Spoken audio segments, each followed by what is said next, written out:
Ouais.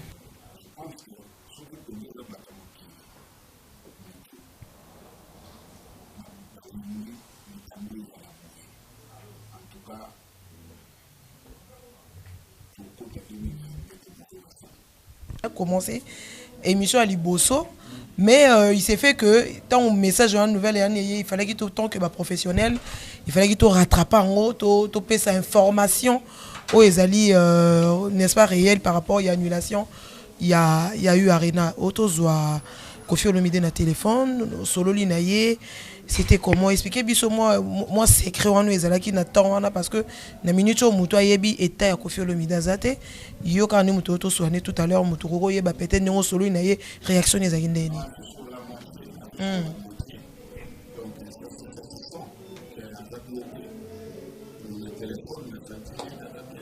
Ba combattant ba oche bon palaise ba finga pe kofite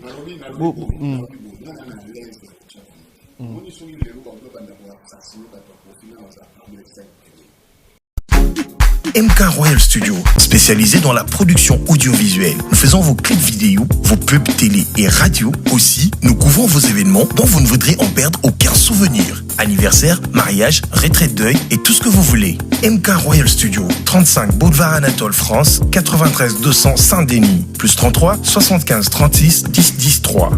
Et nous sommes MK Royal Service.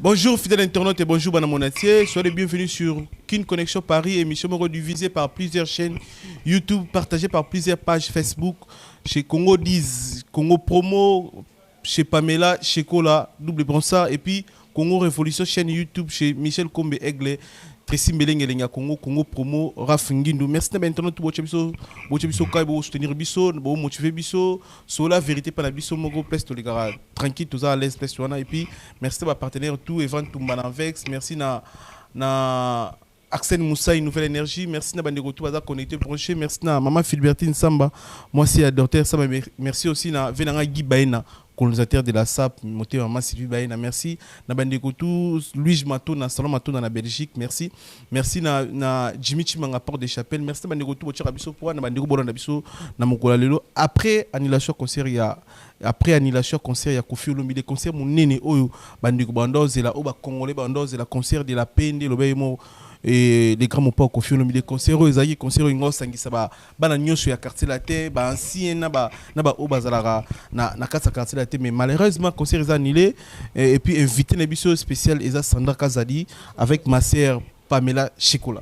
Voilà, invité, je rappelle à tout le monde que l'émission a été toujours présentée par deux personnes. Mais sauf que vous aurez la retard. Tes problème, tes émissions, elles allaient conçues, les cahiers de charge, les deux personnes, tout ça qui est belé, monsieur Bakenda, n'a pas existé dans Zali. Donc, tout ça, il y a Kin Connexion Paris avec mon associé valable. On est toujours là pour faire cette Moussa na biso to lingara mingi pona kokoye la bino ba information dans le bara biso ezalaka parité ezalaka ce qui n'était biso to suppose rater de biso to na ba information vraie et puis ben information est déjà confirmée. Voilà, donc comme tout à l'heure il y a mon confrère qui vient de dire tout à l'heure que nous allons recevoir un invité de marque dans cette émission, Sandra Kazadi. Toutes les informations ezali pour la moka, pour la culture congolaise, pour la musique congolaise. Boyebi rendez-vous le 27 novembre. Il y a eu Arena, il y a Kofi Olomide, Falaga Beta, le concert est annulé. Alors je suis avec, on est avec Sandra Kazadi Lissassi. Dans cette émission, ils vont nous confirmer, à quoi expliquer qu'est-ce qui s'est passé. L'assurance au Kofi Olomide Azalaki Nango. Je pense que Batoubo Kofi Olomide, il était vraiment Azalaki une assurance totale. Il y a que Beta concert parce que Kofi Olomide était un fanatique. Il y a quartier latin, voilà bateau. Sur 100%, 85% déjà bien vendu. Kalaming a déjà guichet fermé et Mbo Nabiso musique Nabiso. Moi, je suis là pour la culture congolaise. Musique ezako kufa but ezanini. Tozako kende wapi na musique nabiso. Alors nous sommes avec Sandra Toroyama Sandra Kazadi Oyazali Lissou ou azali petit frère ya Kofi Olomide ou azali mieux placé à repérer ces informations mo qui les a osé là de partout diaspora mobimba bato basomba qui ba billet le 25 novembre Sanda Kazadi. Bonsoir, bonjour. Nabi Koza un peu stressé, Oza un peu frustré par rapport à une nouvelle ou une annulation. Alors bato bazo la nabi expliquer biso qu'est-ce qui s'est passé. Kofi Olomide a l'équipe émission parce que je crois 4-5 assura qui bato que concert est allé. Tovandi boye concert est annulé lisusu. Qu'est-ce qui s'est passé? Expliquez biso no bato bazo tala biso. Et là on ne sali même que concert est bête à sauter. Tout peut à l'annuler. Ouais.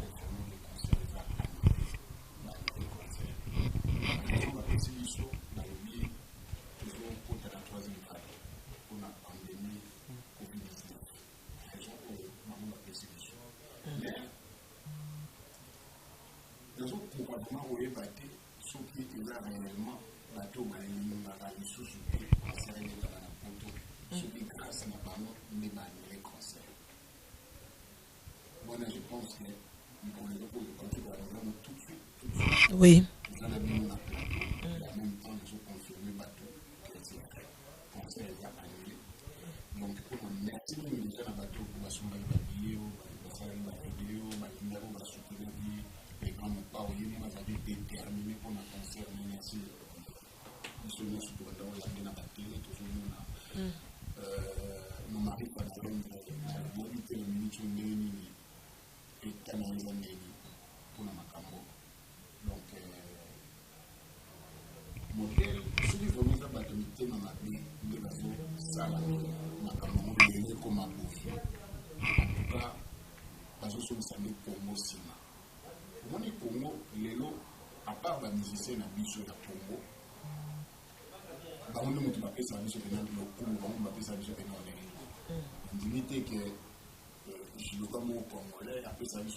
Quelque part, ou bien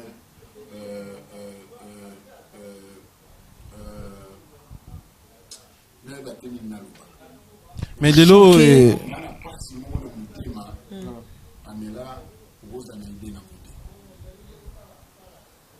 façon de makambo pour vraiment esti là nous avons pouvoir et nous avons vraiment nous vraiment avons pouvoir pour makambo esti là nous avons pouvoir nani combattant ou musicien les arabes entre les deux nous avons soit combattant ou soit musicien mais nous avons pouvoir pour qui n'est pas dans makambo. Mais est-ce qu'il y a une solution sans Razadi pour monter Koufa pour qui est une solution intellectuelle? Laisse-lui le temps de s'exprimer. Mais faut te pourquoi monter Koufa? Tika ya zalo ba. Mutumia surtout allié comme makambo na ninga kina pour tous entre nous les Congolais. Les athées les Ivoiriens, les Sénégalais, les Camerounais, bah on doit sont empêcher musique na biso et se produire na Europe. Les aga ba ndeko na biso. Nous mutu ba sont empêcher biso. Pour les musiciens, ça va nous empêcher les musiciens, ça va nous empêcher, soi-disant, il y a des politiciens, tout ça. Mais les politiciens, ils ont quoi faire, ils ont des souki, ils ont des coordonnées, ils ont des chaussures, ils ont des mécaniciens, ils ont des médecins, ils ont des soignants, ils ont des tranquillement, les musiciens, ils ont tranquillement. Moni place où ils ont salabiso regret makasi les années de la batemi naloba mais entre biso tokoki kokuma pe na ba point ya komi bomanate entre biso il faut arrange le micro Sandra ouais. Micro il faut que trouver solution il faut que tout le terrain d'entente mo toyoka na boyoka voilà mais bango sikoyo combattant wana na limite que pour nous la solution pour nous bango pour nous terrain d'entente banini tout sur la bango pour bazana leader te bazana moto o a gérer bango te donc moyen pe ya oluka bango pour sur la bango ezata le so ba zo ba oyo yebiona ba vandi na profit et na batimo ba robima pour ba lobage yé aka mokonzi na biso te yé a déjà combat na ngati na sala combat na ngapona ngango ni de na zungiseli o maloba Mais tu es fanatique à Kofi basé belé dans le monde, tu es dans le début déjà qui est sur 100%, 85% de son babier. Est-ce que le lot est à ce moment Kofi est à l'esprit Kofi est bien dans la chose. Est-ce que tu es bélivier na assurance on est pas mélange sur le bas azaki nango. Est-ce que Kofi est détermination à tout. Le lot Kofi est-ce que au côté hôpital robé là bas âge vis-à-vis pas âge au moins ouais a perdu 4 kilos. Bon Kofi to calculer vers au côté hôpital bien vers à état d'esprit Kofi si quoi andé.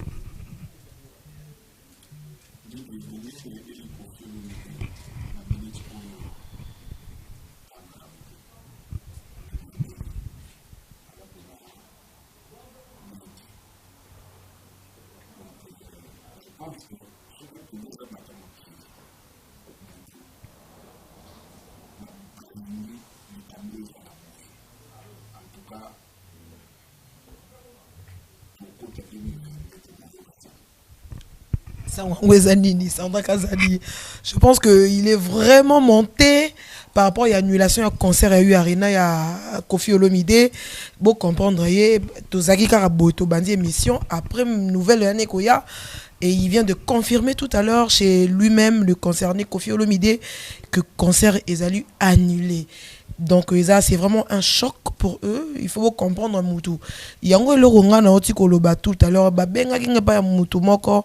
Ayebi singa lobi nanga Pamela pour maman mambo ici là. Il faut le musicien congolais ba yokana. Bozala bomoko, bozala bomoko. On dit l'unité, l'union fait la force. Moi je pense que c'est esa solution par rapport à Yamarambo parce que là netinga personnellement Pamela nazo comprendre était cause il y a combat oyo. Esa il y a musique ou il y a combat, il y a politique, il y a mboka. Alors moi je pense que Sanda Kazadi bato bazota la biso de partout, ozala ki sûreté, ozala ki obana ko ndimate, olobi na minute oyo Kofi Olomide mo place azaza bientôt yebi auto solane tout à l'heure. Alors bato basomi ba bien na bango annulation ne kozala report. Té que ba pesa date mususu to eza annulation et que concert robeta lisusu té il y a Kofi Olomide na Arena.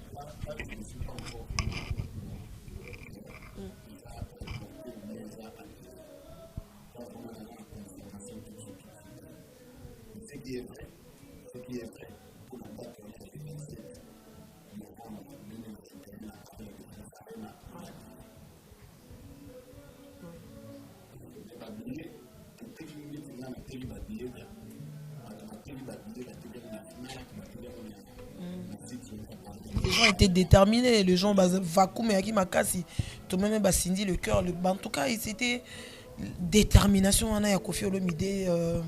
Moi personnellement, n'habité naza pour naza contre été ceux qui vraiment au combattre ça les rapports n'amboka. Moi je pense que beau écarter, beau épargner les musiciens parce que eux ils fait leur musique. Nous ce gros koufaté, mboka ni gros musique et gros bétaraté, ça se fait pas tout le monde ezara Congo te mutu ça va pas. Il y a beaucoup de pays africains où bazo souffrir. Mais n'andimite que son caparacana musique que notre musique il faut bétater. Je sais pas qu'est-ce qui se passe. Je pense que moi je l'ai toujours dit. Je suis là pour la culture congolaise. Sandaka Zadi, lelo lich ba combat umone la ondeni combat après 10 ans et lelo peut on a fatigué on a pouvoir combat zo continuer. Umone on est tant citoyen congolais.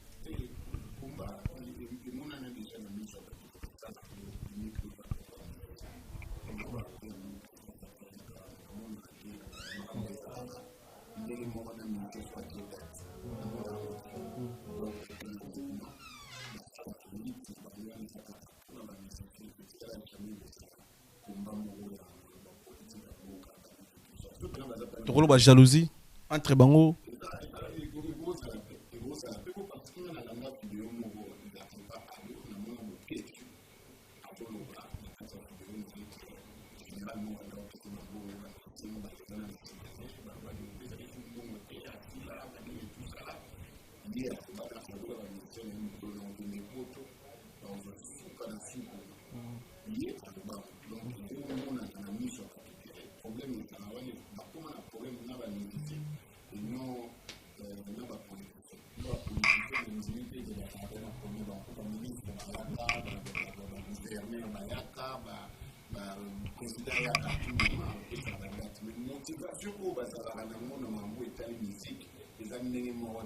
na mambo politique. Donc on a tout de suite na comprendre que il y a penza ba un problème personnel na ba ministère mais un jour ou l'autre ba dévoiler na ba lobarango. Mais est-ce que l'idée ils ont payé ça que bah monsieur bah ça à la base à la bon moko pour nous lutter contre Makambo yo. N'habiter l'idée c'est quand même voilà parce que moi je voilà. Non mais ils ont idée.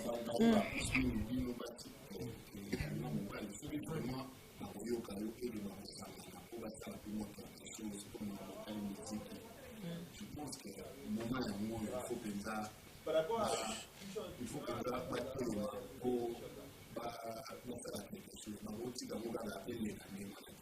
le gouvernement faut soutenir les musiciens, tout les musiciens faut sangana. Selon yo ningo somoni là. Le gouvernement les a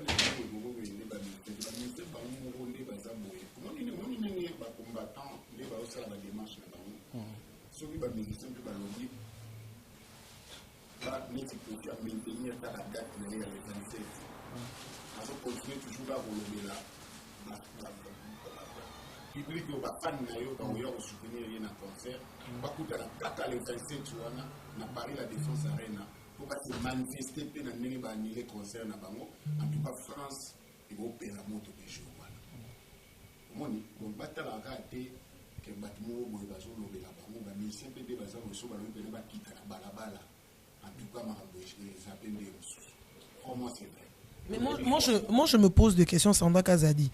Les bangane balbarizune de air moro chako ko sekate tant et comme la qui Ranson biso dokanisa ki que Kofi a long le loko wana et le comme il Kofi Olomide lobby pe ko comme la peut-être batumusu on ne sait jamais peut-être té mais par rapport à Mambo ils ont s'est passé oyo n'habité aux arana Kofi Olomide c'est quand même une légende, c'est quand même un grand à 5 sabalé qui n'a c'est donc je dis quand même il y a que Yazali, quand même il y a Tekazate, quand même que Yazali, c'est un grand dans la musique. Yazali même Tatigali quand on parle de Kofi Olomide tout le monde ba papa ba Kufa ba Mikolo ba Zaki ba Bazate. Bazalité mais par rapport il y a succès à maintenir. Oui mais il y a maintenir quand même moi level wana nanu. A 5 sabalé qui na ba vanda ba solo là ba zo atan wana nanu.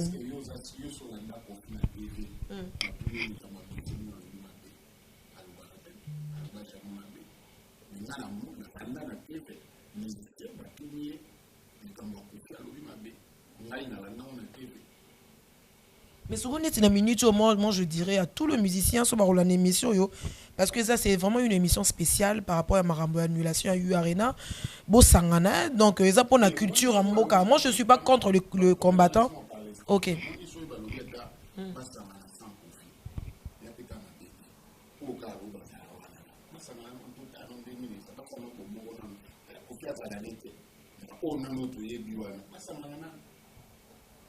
Mais les autres communes à terrain au Fada Lobaki avant Moutabota abeta na poto plus ba combattre di bana bazo tumba il faut contacter. Le fait que Kofi am soir bengi vira fali et Kofi am soir bengi fali te pose ba stratégie ni Rome melango yango ba cause ba annulation on dirait parce que fali total émission mo loba abi pour Moutabeta na poto lelo. Il faut bien pas passer mon stratégie parce qu'ils allaient pendant ngo baté que miso beta na kati libana moto et puis là bon le to yebi to robomba te que Kofi na fali et les karasuti na yebi te so bon limité Kofi bengi fali le fait que bengi fali te pose bon stratégie nini o fali ça qui peut beta concert yango za ba retour ya ba annulation ba concert oté est-ce que Kofi bengi fali po yeba ba stratégie ni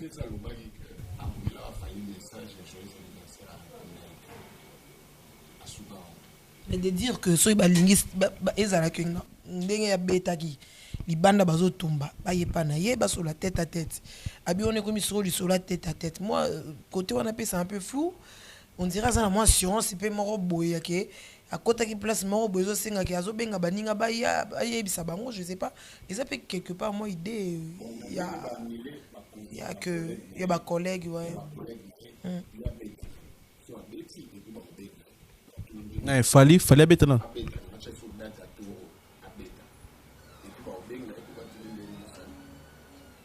répondre na kanda Sandra Kazadi abetana mais ça beta git Oh, abetera mon numéro ngote. Bexi wana. Mais abetet. Abetet les sous. Yo lobby.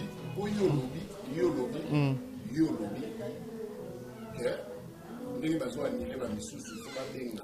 Pour ba mo stratégie ya dimi. Ouais, mo ba stratégie ba ni on na lobby. Apeta lisusu. Ndenge ba ni le tout. Apeta non lisusu. Et puis na moment wana nde ba bordingi ba lobele ni yo sale. Ça sans antime. Yo ebinde na linga fani. Oui bien mon. Oui, bien sûr. Bon, le lot annulation concert, il y a Kofi Olomide, bien sûr, tu as étonné, annulé concert. Annulé bien avant trop. Bon, tu as évité. Moi, je vais préciser, ils n'ont pas na YouTube. Ils ont combattu, ils ont Covid, c'est troisième vague de Covid.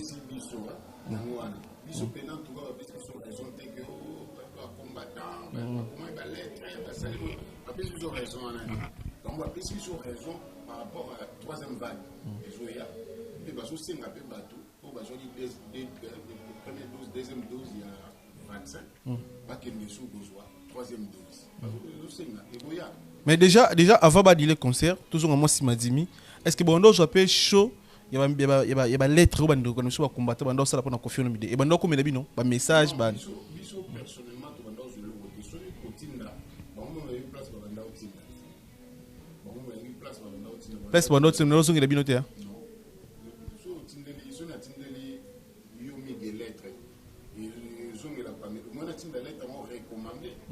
Avec accusé de réception pour qu'il n'est pas n'aurait bien la joie quitter mais souris tindeli na tindeli lettre et comme la pamela et qu'il n'est pas na mais ça la bino ndeni ni ka bandeko ba pixi musique beta na poto ba combattant parce que to bomba vérité to appena sur la vérité pas na biso surtout que na ba fête tout le monde ba beta musique à Kofi babi na pe musique à Kofi na ba voiture na bango babi na musique à Kofi tant beaucoup na ba soirée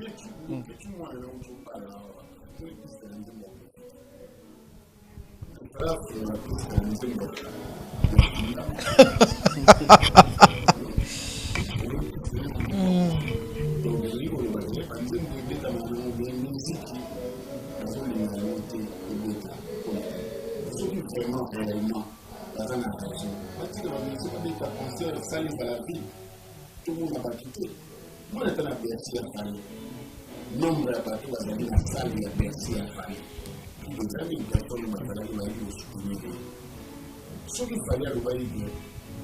Bon, il y a un concert de Katan, en tout cas, bateau et eau, on va faire la menace à vidéo, en tout cas, il y a beaucoup de titres, tout est nous, on a banda. Il y a on a fanatique. Alors, on va faire un micro, si les parties ne vont pas passer dans la vidéo, on va faire un titre, on a banda. Il y a ça, on a bien ma carte. Il y a ça, ma belle, pour moi, il y a un peu de bandit. Et puis basé belé. Ok, c'est ça. Alors, ce qui va musicien, alors oui, comment il va ça à mon logo, il va transférer la cantine. Au moins, les games, on a un passeport à Congolais. On a des cascades de France, on va combattre à Bouchaka. Mais Bouchaka n'est pas la mission de Soussou. La mission de Soussou, mais games paye à ça, Congolais, nous on a Congolais. So bien non, games a yemba te me bafali ba ferry, ba richi wa tanabe, ba fabrikas, ba yemba pete. Ba yemba la pe kabila te. Lini ba mo pe ba mo ba pete. Donc vous aurez ba faible. So on a pour na ba ministère tena, ba la ki sa pe ba ki wana ke. Tout ça ba mo mina bino. Il faut que nous ba ça la pe na mo lo mo boy. Donc lo mo pe nta boy ke ba débarquer lo pe na banda. Mais est-ce que Kofi Olomide était Kofi parce que Kofi Olomide quand tu as la vidéo ben Michel Moussou quelque part à rappelle moi pouvoir il y a dénigrer politique na biso na Congo actuellement makamne ngezo leka azarapena na volonté ko lo makamo ya ko dévoiler mabe ozo sala mape na Congo na tala be Michel Kofi moi belé moi peut na ki ça nzele zate alors qu'il va misser musu bazwa pouvoir lo makamate na TV ki Kofi na tala be Michel lo na nzele zate nzela ya poids lourd mabaku gouverneur nini mais quand même ko bimisa ko dénoncer ba politicien na biso. Ouais, quand on a vraiment là autour de voler ma belé contre Kabila na maman livre là bien sûr ko senga bexis aloba quand même aloba l'éviter so ba combattre ba lingara ayemba na nzembu ba senga bino ni ba combattre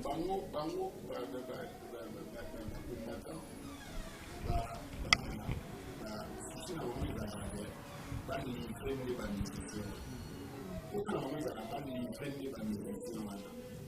La médecine, c'est le programme, on va politique, on va empoisonner par nous, on va pas pourquoi. Pourquoi on va pas aller dans la médecine? Et moi, je suis mis sur la c'est ça, mon pays, on est dans la pour préférer pas les médecins en ligne. On dit que c'est un problème en particulier. Et c'est des problèmes dans nos attaques. Donc, quand on va dire que pour dénoncer, pour ça, la police, on va dénoncer, pas bon, mais nous, au lieu de nous le membre, pas bon, mais nous, pour faire la ligne. C'était la peine à battre au bas.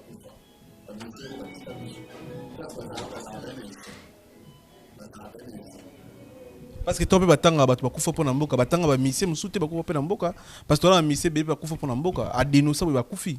To tanga ba kombote mais ba combattre ba nora bango pété, toi batanga batu bakufa pona Congo.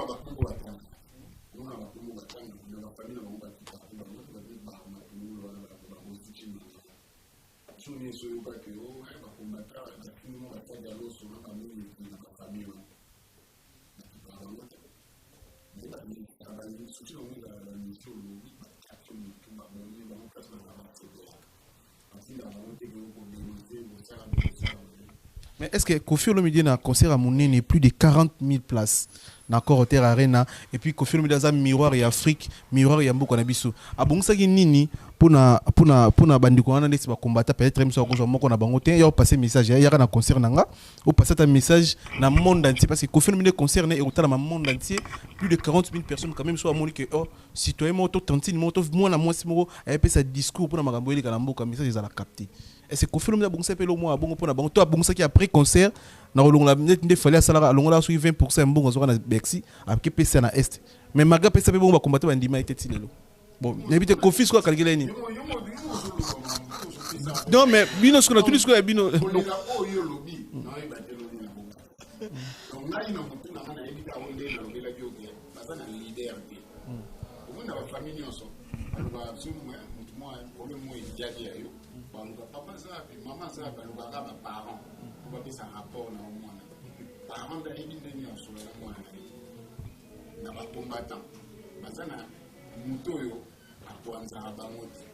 On a un problème dans le quartier là.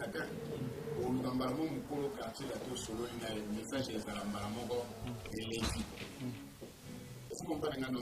Nous on a un anglais dans le la responsabilité plutôt vraiment où la chira bango bazana et donc les autres pas nous soit oyo moi au bimano au bayi azali mu kontinanga. Tout à l'heure, on a Kofi Olomide. Question est siko. Auto zoé téléphone parce que tant je signale à tout le monde qu'on avait déjà commencé émission à Liboso, mais il s'est fait que tant un message en nouvelle il fallait qu'il tant que professionnel, il fallait qu'il rattrape en haut, topé sa information aux ezali n'est-ce pas réel par rapport à l'annulation. Il y a eu Arena auto zoa Kofi Olomide na téléphone solo linaye. C'était comment expliquer biso moi secret wana ezalaki na temps wana parce que na minute au muto ayebi eta ya Kofi Olomide azate yo quand nous muto to soigner tout à l'heure muto ko yeba peut-être ngo solo inaye réaction ezaki ndeni a commencé émission à Liboso mais il s'est fait que tant un message en nouvelle il fallait qu'il tant que professionnel il fallait qu'il rattrape en haut topé sa information aux ezali n'est-ce pas réel par rapport à l'annulation. Il y a eu Arena auto zoa Kofi Olomide na téléphone solo linaye c'était comment expliquer biso moi secret wana ezalaki na temps wana parce que na minute au muto ayebi eta ya Kofi Olomide azate yo quand nous muto to soigner tout à l'heure muto ko yeba peut-être ngo solo linaye réaction ezaki ndeni.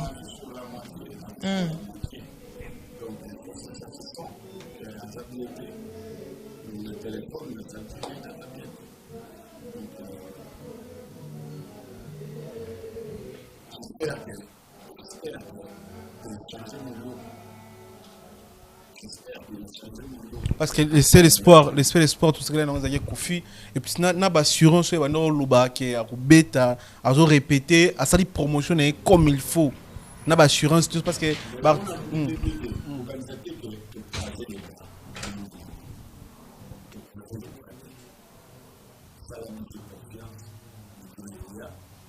stratégie mususu ezali comme ça Tu fais les gens peur, hein, parce que toi, t'as là par rapport aux un peu déterminé. Ouais.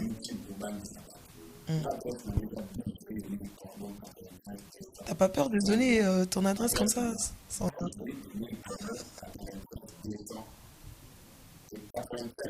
Sandra. Mais est-ce qu'on peut s'adresser ton point?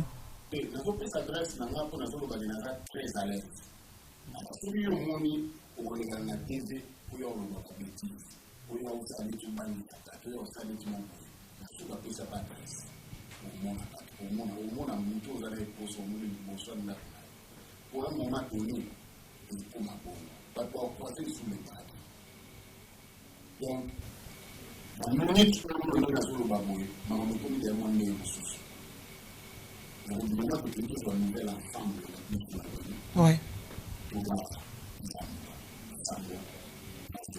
Mais c'est dans le cas de là où tu sais que le conseil annulé pour le Covid, ils ont pour le tout ils ont pour le combattre jamais là tout le monde aussi ça c'est mieux aussi ça n'est Covid.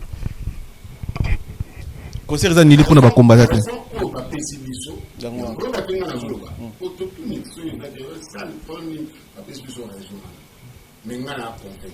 Ah. Personnellement, ils ont ramené bazo banga par rapport à lettre. Raison voilà. Il y a un moment où on a le bâti que net mouvement il y a plus sur raison bien sûr comme tout passe sur le bas et il faut d'avoir là il passe bon côté. Donc il y a là pour il y a un moment où on a le bito là tout là. Sur que ça réellement il y a eu des gens pour bah saluer bah concert pour bah nilango au monde c'est notre Sandra Zadi, le concert est annulé. Est-ce que le concert à Kofi est annulé? Na parcours à Kofi Olomide et qui ici Kofi Olomide to parce que sur la bêta qui Kofi m'tenga aux alikolo mais le lot est annulé Kofi et qui timba automatiquement. Actualité Sili déjà actualité Sili concert est annulé actualité Sili Kofi par rapport à Valère Naïe sur la bêta qui nous a impact musu nane pas annulé dans impact musu.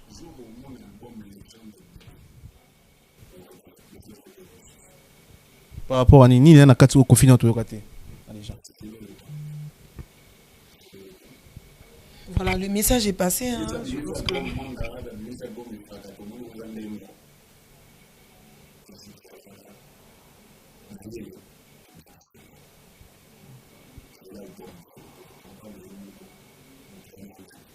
mais pour nous, on ne pas l'aise, il y a des combattants, on ne pas l'aise. Ba finga pe kofite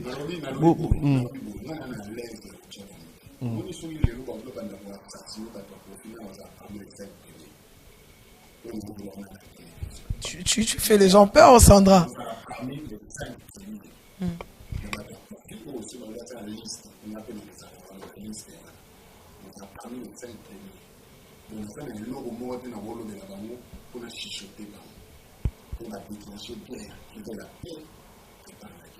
mais bino pe bozarana Kofi be émission tout ça là zala qui vraiment donc attira qui vraiment to rôle contre ba combattant donc loba qui fera loba peut-être yango ba cause ba combattant habité to la ça peut quand même parce que Kofi azaki makambo ba no loba no toucher ni ba combattant makambo ndo loba bazaki déterminer ba sens pour que ba kosa le côté akobeta en fait habité.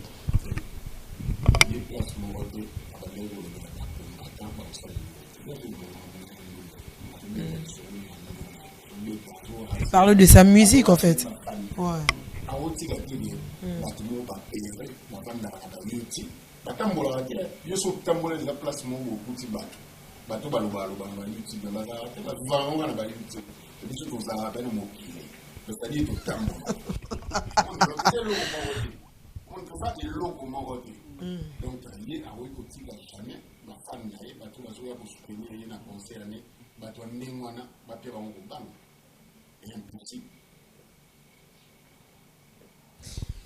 Moi, je pense que nous arrivons petit à petit à la fin de cette émission.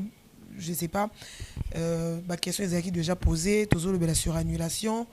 Il y a eu Arena, il y a Kofi Olomide, Sandra Kazadina, il est tellement en colère par rapport à assurance et puis détermination. Bazalaki na yango pona concert le 27 novembre na eu Arena. Et moi je pense que naza koloba naza ko répéter naza ko zongela na koloba que ba musicien bozala liboke bosangana pour la culture ya mboka. Ngai naza contre ba combattante, je suis pas contre de musiciens, je suis au milieu du village, mais naza kolobela par rapport à la culture nanga. Oyezali musique congolaise, oye binisa mokili mobimba, oh elakisa bato ke foko bina na hanche na loketo. Mboka nangai, musique ya mboka nanga. Alors moi je pense que c'est un appel que je lance. Sandra Kazadape singa pouvoir en tant que maman ya koyebisa ba musicien ya mboka que bo sangana botika kibonga. C'est-à-dire ba galon na bo mekanon mo ko longola, bo sangana bozala bomoko pour la culture na biso. Combattant aza congolais le Rolanga, il fait azo sala musala na ye pour na écolo. Apparemment c'était ça mais na continuer ko boma musique na biso o ezali richesse na biso peut-être moko to tikali nango ezo sala quand même pas si moi je pense que miminga rolobezate ba production ezali il y a Wazé kwa Robeta il y a Fabrigas à Robeta production ezali WS Prod Serge Simba azawana na production Ekobeta. Moi je pense que peut-être les alliés concernés quand à Paris, bateau et à Lyon, Bozalara na science, Boigara, puis connaît ba Congolais balobara et aussi Makara. Donc moi je pense que Sandra Kaz a dit un mot de la fin et puis Migeni m'a clôturé par rapport à l'annulation Oyo. Nebi que Kaneza Makasi, nebi que osa vraiment monté par rapport à ba propos Oyo teni eza mabete eza par rapport il y a pas il y a choc, il y a annulation, il y a concert, il y a Kofi Olomide. Un mot de la fin, na bateau nyoso basombaki ba billet 85% quand même, les belé, karaté les guichet fermé, bateau bazota la biso tout le diaspora, yoza molobeli. Il y a Kofi Olomide ozali les que appelle œil naie. Oui, ça va on est nini. Un message pour eux quoi.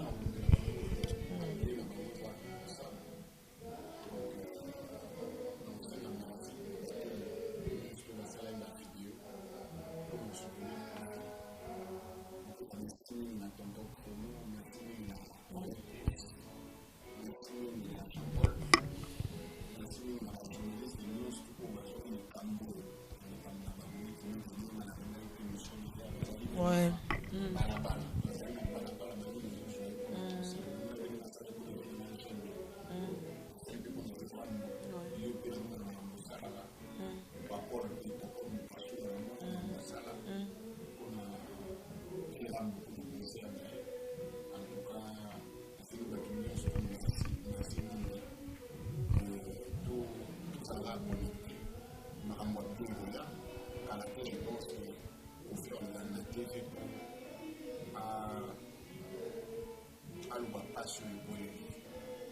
Je pense que d'ici là, on est là.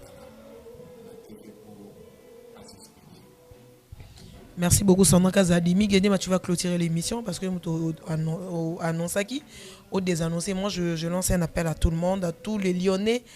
Bateau nyonso baza kozela concert ba production eza roya ya Wazé quoi eza ka pona culture mboka na Fabrigas. Je signale à tout le monde que concert ezali toza non espoir wana que concert ezali parce que on les a peut-être baroza peut-être épargné mis à part, on ne sait pas, on ne sait jamais, mais je signale que ngana zana pona culture mboka ba musicien bo sangana bo za liboke. Merci beaucoup Migenima. Merci le bandego tout balandi biso, merci bandego pour partager biso. Merci na Congo Révolution Michel Kombe Aigle, merci na Congo Promo, merci na Congo Michel Kombe. Merci na Elengia Congo, merci bandego tout, merci bandego tout balandi biso. Evan Tumba grand prêtre na 400 Vex nouveau marié, Montalekio na Vex azate, merci bandego tout bazana Vex balandi biso. Jimmy Chimanga Porte des Chapelles, Louis Mato na Belgique, Louis Mato na Belgique, Louis Mato na Topé Simbote na Belgique et puis Topé bandego Tumbote Guy Yagi Baina colonisateur de la SAP Narata Italie. Monter Massi Baina. Merci encore une fois de plus pour le respect à Erna Radiophonique.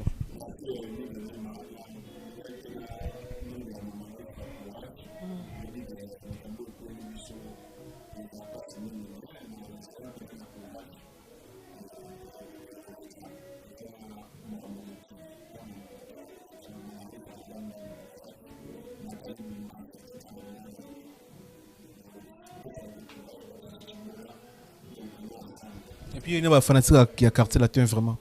Ils sont encouragés, bon, motivation. En tout cas, dans mon classe, il y a des